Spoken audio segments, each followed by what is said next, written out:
नमस्कार, मी आरती. आरोग्य धनसंपदा यूट्यूब चॅनलवर आपले खूप खूप स्वागत करत आहे.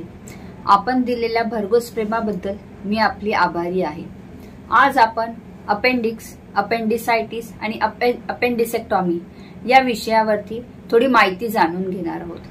चला, सर्वात प्रथम अपेंडिक्स काय आहे, कुठे असते याबद्दल आपण माहिती करून घेऊया.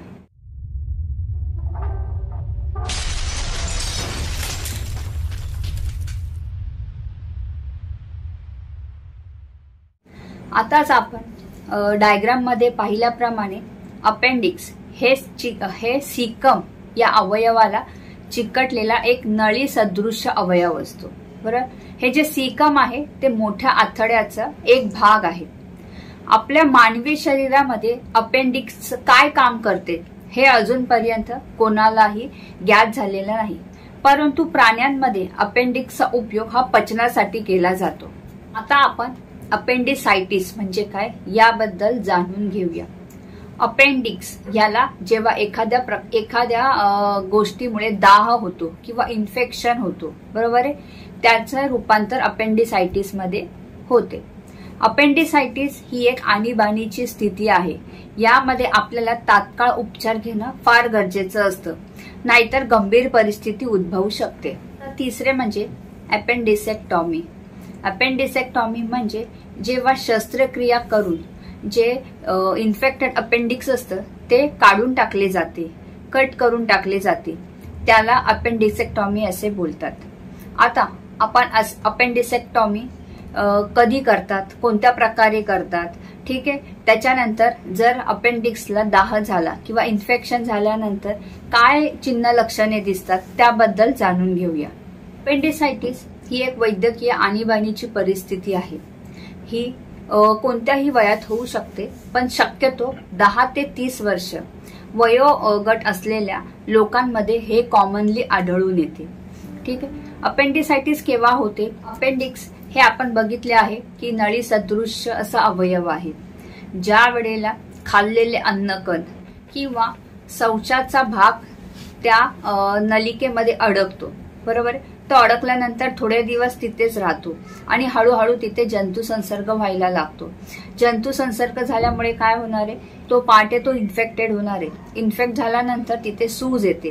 ती सूज आल्यानंतर आपल्याला पोटदुखी, उलटी होणे असे काही आपल्यामध्ये चिन्ह लक्षणे दिसण्यास सुरुवात होतात.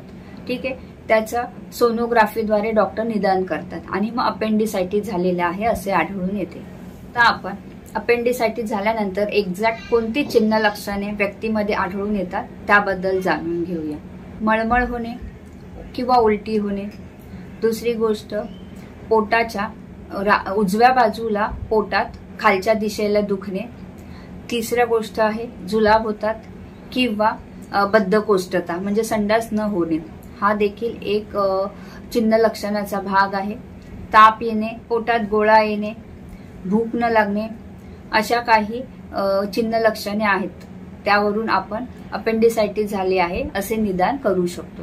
अपेंडिसायटिसची लक्षणे हे चालण्याने, पोटाचा उजव्या बाजूला पोटाचा भाग दाबल्याने किंवा खोकल्याने अधिक प्रमाणात जाणवायला लागतात. आता अपेंडिसायटिसचं जे रोग निदान आहे ते कसे केले जातं याबद्दल माहिती करून घेऊया. जेव्हा आपण डॉक्टरांकडे पोटात दुखतं असे सांगतो तेव्हा आपली व्यवस्थित पहिले तर फिजिकल एक्झामिनेशन होते. त्यामध्ये तुमच्या पोटाच्या उजव्या बाजूला दुखणे हे त्याचं रोग निदान करण्याचं चिन्ह लक्षण असू शकतं. दुसरी गोष्ट, डॉक्टर काही रक्त चाचण्या करतात. त्यामध्ये सफेद पेशी ज्या आहेत आपल्या रक्तातल्या त्या वाढलेल्या असतात, त्याचाच अर्थ आपल्या शरीरामध्ये कुठेतरी इन्फेक्शन आहे. तिसरी गोष्ट, युरिन टेस्ट केली जाते, त्यामध्ये देखील इन्फेक्शनचे प्रमाण पाहण्यात येतं. नंतर अल्ट्रासोनोग्राफी केली जाते, त्यामध्ये पोटाची सोनोग्राफी केली जाते. त्यामध्ये जे सुजलेले अपेंडिक्स आहे ते व्यवस्थित दिसून येतं. त्याच्यात जर व्यवस्थित कळलं नाही तर सिटी स्कॅन केलं जातं. त्या सिटी स्कॅनमध्ये सुद्धा आपल्या जे पोटातल्या आतड्या आहेत त्यांचं व्यवस्थित स्कॅन होतं, त्याच्यावरून देखील रोग निदान केलं जातं. किंवा MRI ह्या सगळ्या चाचण्या केल्या जातात. यावरून व्यक्तीला अपेंडिसायटिसचे इन्फेक्शन झाले आहे की नाही याचे रोग निदान होते. आता जेव्हा हे रोग निदान झाले आहे तेव्हा सर्जरी करणं म्हणजे ते अपेंडिक्स काढून टाकणं, कारण तसंही ते काय कार्य करतं हे अजून सिद्ध झालेलं नाहीये. त्यामुळे जर अशी इन्फेक्टेड अवयव आपल्या शरीरात ठेवणं देखील योग्य नाहीये. म्हणून नेहमी डॉक्टर अपेंडिक्स काढून टाकण्याचा सल्ला देतात. यासाठी हॉस्पिटलायझेशन म्हणजे हॉस्पिटलमध्ये ऍडमिट होणं फार गरजेचं असतं. यामध्ये सुद्धा ॲक्यूट अपेंडिसायटिस, क्रोनिक अपेंडिसायटिस अशा वेगळे प्रकार असतात. ॲक्यूट म्हणजे सडन, अचानक तुमच्या पोटात दुखतं आणि अचानक कळतं की तुम्हाला अपेंडिसायटिस झालेला आहे. क्रोनिक म्हणजे की तुम्हाला आधी माहिती आहे की तुम्हाला अपेंडिसायटिसचा त्रास आहे, पण तो तेवढा तीव्र नसल्यामुळे तुम्ही काय करत आहे, ऑपरेशन करण्यास टाळाटाळ करत आहे. पण कृपया करून असं करू नये, कारण जर अपेंडिसायटिसचा जी तीव्रता आहे ती जर वाढली तर ते कधी कधी आपल्या शरीरामध्ये किंवा आतड्यांमध्ये फुटण्याची शक्यता असते. आणि जर ते फुटले तर त्याच्यातलं जे इन्फेक्शन आहे ते इतर भागांना देखील होण्याची शक्यता असते. त्यामुळे डॉक्टरांच्या सल्ल्यानुसार तुम्ही औषधोपचार किंवा शस्त्रक्रिया करून घ्यावी. आता आपण पाहणार आहोत अपेंडिसेक्टॉमी बद्दल, म्हणजे शस्त्रक्रिया करून जेव्हा अपेंडिक्स शरीरातून बाहेर काढून टाकले जाते त्याला अपेंडिसेक्टॉमी असे बोलतात. ते देखील वेगळ्या प्रकारच्या शस्त्रक्रिया केल्या जातात. तुमच्या आवडीनुसार, तुमच्या वेळेनुसार आणि व्यक्तिगत निवडीनुसार आपण शस्त्रक्रियेचा पर्याय निवडतो. सगळ्यात पहिली जी शस्त्रक्रिया असते ती लॅप्रोस्कोपिक शस्त्रक्रिया असते. जर यामध्ये दुर्बिणीचा वापर केला जातो, तसेच छोट्याशा नळीचा वापर केला जातो. यामध्ये पोटाला छोटी छोटी छिद्र पाडली जातात आणि त्या छोट्या छिद्रांच्या साहाय्याने दुर्बिणीचा वापर करून अपेंडिक्स काढून टाकले जाते. लॅप्रोस्कोपिक उपचार हे सर्वाधिक आवडीने निवडला जाणारा पर्याय म्हणून सुद्धा प्रसिद्ध आहे. त्याच्यानंतर आहे दुसरी जी शस्त्रक्रिया असते ती लॅप्रोटॉमी आहे, म्हणजेच खुली शस्त्रक्रिया आहे. यामध्ये पोटाच्या उजव्या भागाला एक चीर दिली जाते आणि त्याच्या माध्यमातून अपेंडिक्स बाहेर काढला जातो. तसेच खुली शस्त्रक्रिया करण्याचे 3 कारणं देखील आहेत. जर त्या व्यक्तीची आधी पोटाची कोणती शस्त्रक्रिया झाली असेल तर खुली शस्त्रक्रिया केली जाते. दुसरं अपेंडिक्स मास, जर त्या अपेंडिक्स मध्ये विकसित झालेलं असेल तर. आणि तिसरी गोष्ट, जर जे अपेंडिक्स आहे ते बस्ट म्हणजे फुटलेलं असेल तर आपण खुली शस्त्रक्रिया म्हणजे लॅप्रोटॉमी ही केली जाते. दोन्ही प्रकारच्या शस्त्रक्रिया करताना एनेस्थेसिया हा दिला जातो. आपला एक व्हिडिओ आहे की प्री ऑपरेटिव्ह केअर, हा जर तुम्ही बघितला तर तुम्हाला खूप इझी कळेल की आपल्याला ऑपरेशनच्या आधी काय काळजी घ्यायला पाहिजे. ठीक आहे, त्यामध्ये मी ऑपरेशन बद्दल सविस्तर सांगितलेलं आहे, तर तो व्हिडिओ देखील तुम्ही अवश्य पहा. आता याचबरोबर समजा कोणत्याही प्रकारच्या शस्त्रक्रियेचा पर्याय तुम्ही निवडू शकता. ठीक आहे, त्याच्यानंतर तिसरं आहे आपल्याला काही दिवस हॉस्पिटलमध्ये राहावं लागतं. अँटीबायोटिक दिले जातात. ठीक आहे, ते अँटीबायोटिक काय करतात, जो जंतू संसर्ग आहे तो कमी करण्यास शरीरात झालेला, तसेच पुढे अजून काही इन्फेक्शन होऊ नये याकरिता आपल्याला अँटीबायोटिक दिले जातात. ते आपण व्यवस्थित घ्यायचे आहेत. ठीक आहे, एकदा का तुमचं रिकव्हरी हॉस्पिटलमध्ये व्यवस्थित झाली त्यानंतर तुम्हाला डिस्चार्ज दिला जातो. ठीक आहे, आता घरी गेल्यानंतर आपण काय काळजी आहे याबद्दल थोडक्यामध्ये बघूया. आता डिस्चार्ज झाल्यानंतर तुम्ही घरी गेल्यानंतर व्यवस्थित आराम घेतला पाहिजे. ठीक आहे, भरपूर सारं पाणी पिलं पाहिजे. त्याच्यानंतर तंतुमय पदार्थांचा आहारामध्ये समावेश करा, ज्यामुळे तुम्हाला बद्धकोष्ठता होणार नाही. ठीक आहे, जेव्हा तुम्ही टॉयलेटला जाता तेव्हा जास्त तुम्ही जोर द्यायचा नाहीये. ठीक आहे, चौथी गोष्ट आहे की तुम्ही जास्त वजनदार वस्तू काही उचलू नका. जी छोटी छोटी कामं असेल, हलकी कामं असेल ते तुम्ही करू शकता. जास्त तुम्हाला स्ट्रेनस ऍक्टिव्हिटी करायच्या नाही आहेत घरामध्ये.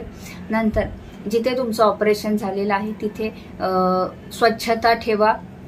तिथला जो एरिया आहे तो जरा तुम्ही स्वतः सुद्धा ऑब्झर्व केला पाहिजे की तिथे लालपणा आहे का, त्यातून काही पाणी निघतंय का, पू निघतोय का, त्याच्यातून काही वास येत आहे का. ह्या सगळ्या गोष्टींचं देखील तुम्ही स्वतः देखील तो एरिया ऑब्झर्व करू शकता.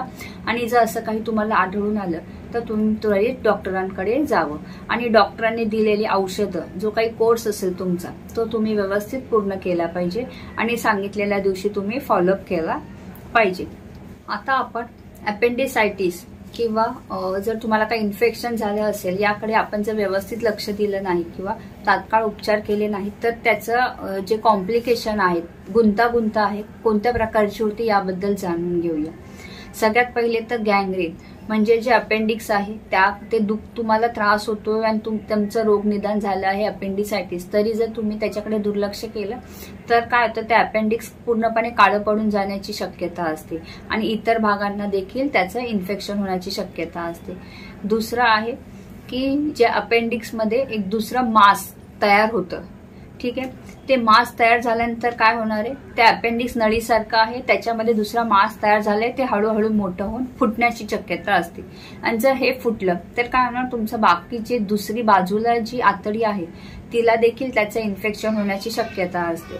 ठीक आहे, अशा वेळेला हे जे जंतू संसर्ग झालेला आहे तो आपल्या रक्तामार्फत, ठीक आहे, इतर अवयवांपर्यंत पोहोचण्याची शक्यता असते.